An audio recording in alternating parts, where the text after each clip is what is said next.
So unlike my recent videos, this video is going to be filmed across the course of the next few days. Over the next few days I'm hoping to photograph all sorts of different wildlife in Wales. So I've come here to stay for a week living with my uncle. I'm basically just south of the Brecon Beacons. Most of the stuff I want to photograph is in the north of Wales, but it's still closer than where I live, which is Bognor. Today is the first day, it's currently Monday, and I'm here until Friday. Friday's the day I go back. The aim for today is to work out how best to use up the rest of the days. So I'm looking at a map at the moment, an atlas, because I don't have a proper Ordnance Survey map. I'm basically looking for any areas that I think could be good for wildlife, so places that are away from roads, places with bodies of water, because they will often house a bigger diversity of wildlife. And hopefully I can check a few of these places out if they're not too far away. So I've been here nearly all morning now, trying to plan things and work things out, and two things have really stood out and come to my attention. The first being that I think I found a nice little nature reserve in the Brecon Beacons that I really think is worth checking out because it's got a big body of water next to it. So that's first thing. Second is that looking out to where the bird feeders are, I've been noticing a lot of activity, and I really actually think it's going to be worth setting up my pop-up hide outside in the garden, even though it's just a garden. Because I've seen what I think to be marsh tits and coal tits. That's the two things that I think I'm going to have to do today. Right, so there's been a bit of a change of plan. It's currently day 2.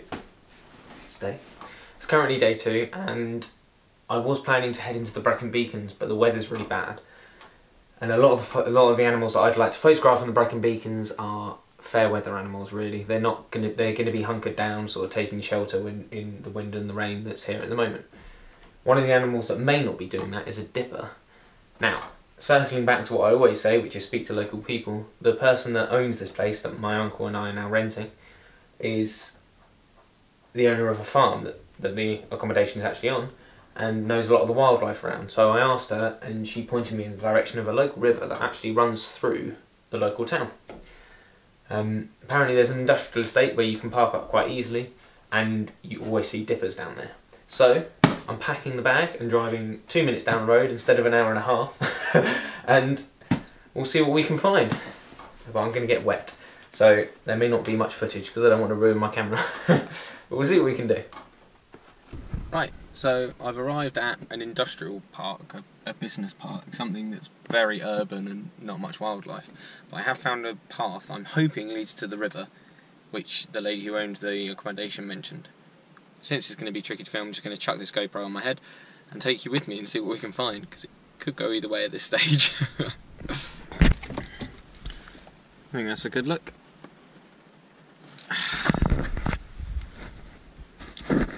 Could say a new trend, I reckon. Right, let's do it.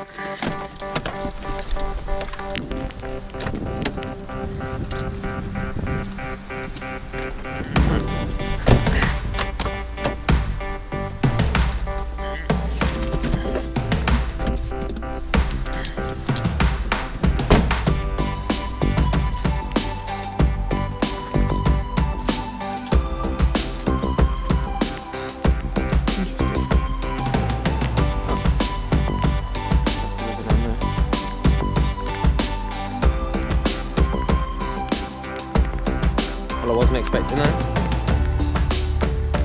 I'm hoping the river's over there. Wow.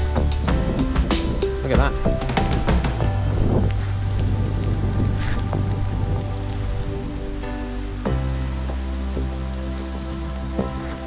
In theory, I want it to be a bit less extreme than that, so we're going to go upriver because it should get shallower upriver. That's the plan. Funny thing is, that's the industrial estate just there. So if I do see all this rare wildlife, it's quite amusing. Ah, here we go. Right, I've got to get down there without breaking an ankle now. Should be fun.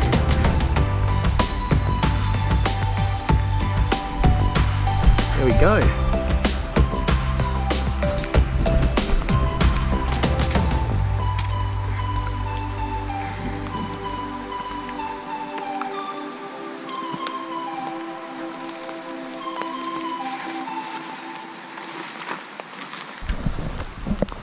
just waiting now.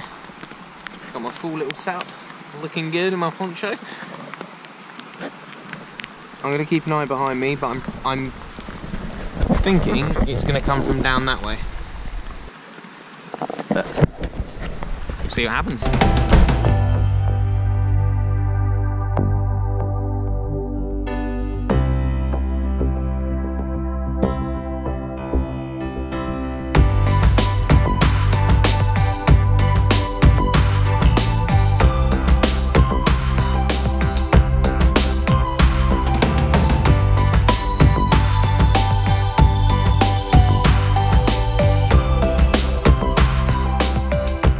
So I've been here a couple of hours now. Time to head back, I think, because I'm getting a bit cold. As Steve said.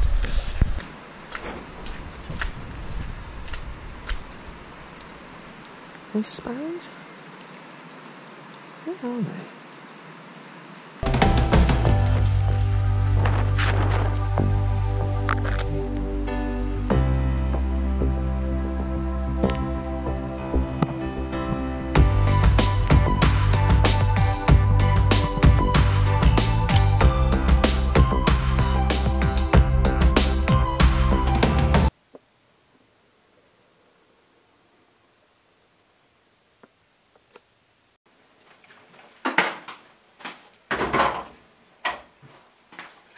So here's the thing, it's been a bit of a disaster.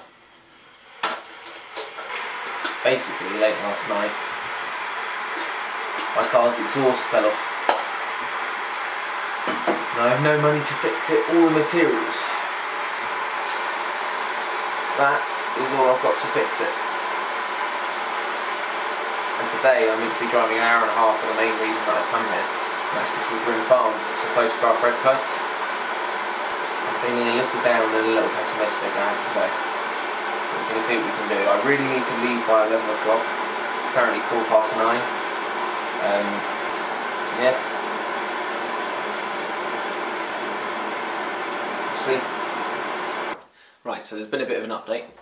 I was recommended a garage by the owner of this place, Ellen, and she said they were always done her good, so I gave them a ring, but they're probably not going to be able to squeeze me in before I need to get to Kickering Farm. So, they have said they'll see me in time, just to confirm whether the price is right and the time frame is right. In the meantime, Ellen's turned up and given me these, and pointed me towards a load of old stock fencing. So I'm going to have to go and cut myself some, and make a better bodge job of it until then. Hopefully that will last me the hour and a half journey to Kickering Farm. But to be honest, it's the main reason I came here, so I've got to try it. I'm going to take some backup wire as well, just in case. Let's go and see what we can do. So that's a quick view of where I'm staying, if you haven't already seen.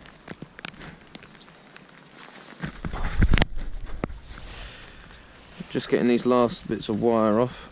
I'm going to get one big bit and then cut it into two. So I've got some backup wire for when I go up to Kickering.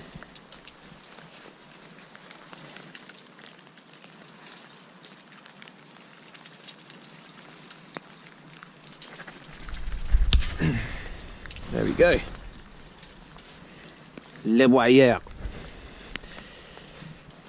Now I've got to go and attach it to my car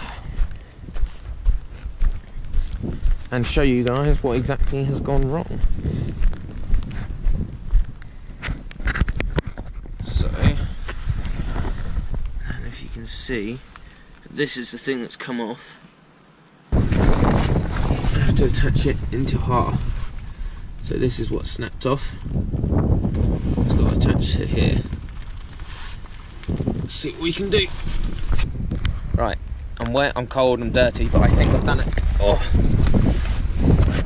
So if we look into here, see that I've wrapped two pieces of wire around this little rubber bit. I don't know how much you can see. And around these, around the bottom of the exhauster. That should get me to the garage if nothing else.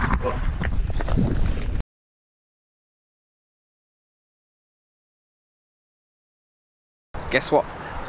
We made it. So happy. I took it down to the local garage and they chucked it up on the big lift thing, took a look at it, laughed at my bodge job and said it was a really good thing because it wasn't going anywhere, but hey ho. And then just started tinkering, and then before I knew it, the welder was out, done. Jobs are good. And he goes, yeah, on your way. Took about 15 minutes. Anyway, we are at Gigroom Farm. I'm a little bit early, so I'm not in the hide yet. I'm going to take advantage of all the bird life around, because this is sort of like a public attraction. There's a lot of bird feeders for common garden birds and things like that, and I might as well just take advantage of it while I can. So I'm going to set up and get a few shots of those first.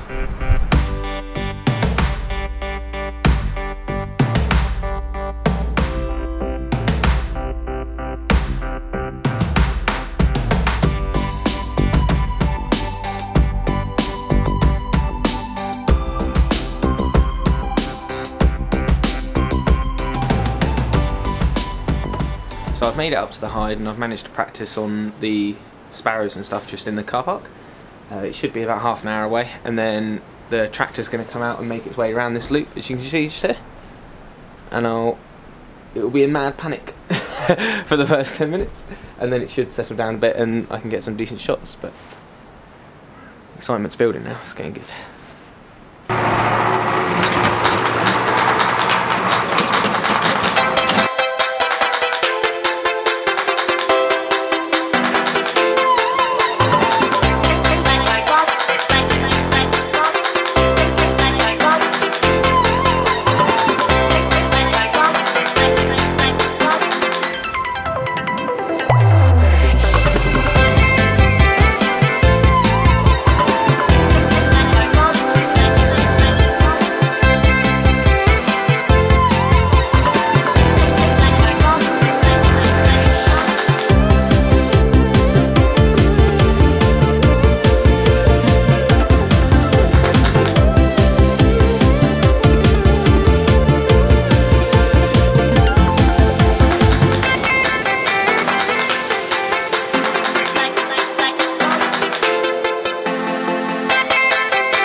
So it's just really starting coming down, but actually for me that really makes the kind of shots I want, because it adds a little bit of mood to the shots.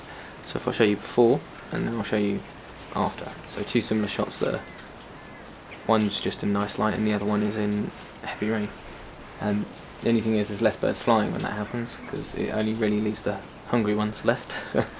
But it does mean that you can get a quite moody shot, which is quite nice. So yesterday, Gigroom Farm went quite well. I think I got a few shots. It's hard to tell on the back of the camera, but I think I got some nice ones of them in the rain. It'll be up to you to decide, obviously. Would have liked some more slow-mo footage of them, but time is against me and it was over like that. Ideally I'd go for another day, but I just don't have the money to fund the drive up there, unfortunately. So today at least, the weather's a bit better, although having said that, it's literally just started raining. It's actually rained every day that I've been here so far.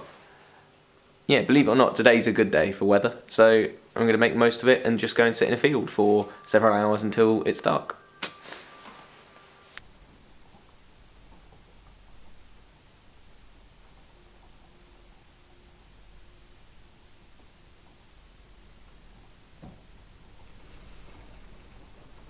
So that's it, the trip's over now. I'm almost home. I've stopped off at a local patch on the way back, and to be honest, when a photography trip doesn't go as you planned or doesn't go as well, it really makes you appreciate what you've got here. I started walking around and someone recognised me from doing these videos and said hello, which is nice, really encouraging, so if you ever do, feel free to say hello. And I found myself with a really nice shot of an egret, and I'm sat watching it. Oh, see if we can get him in frame for you. Sat watching this egret just preening and enjoying itself, really. And I've got some lovely water birds around me, so I should have a few nice shots of those.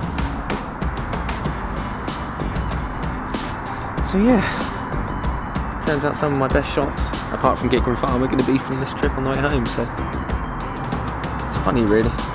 We always want to go to all these extravagant places, but it's often what's on our doorstep that gives us the most joy or most luck or whatever you want to call it.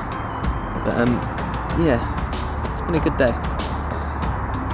Unfortunately not a good trip, but still, can't complain, eh? Especially with views like this.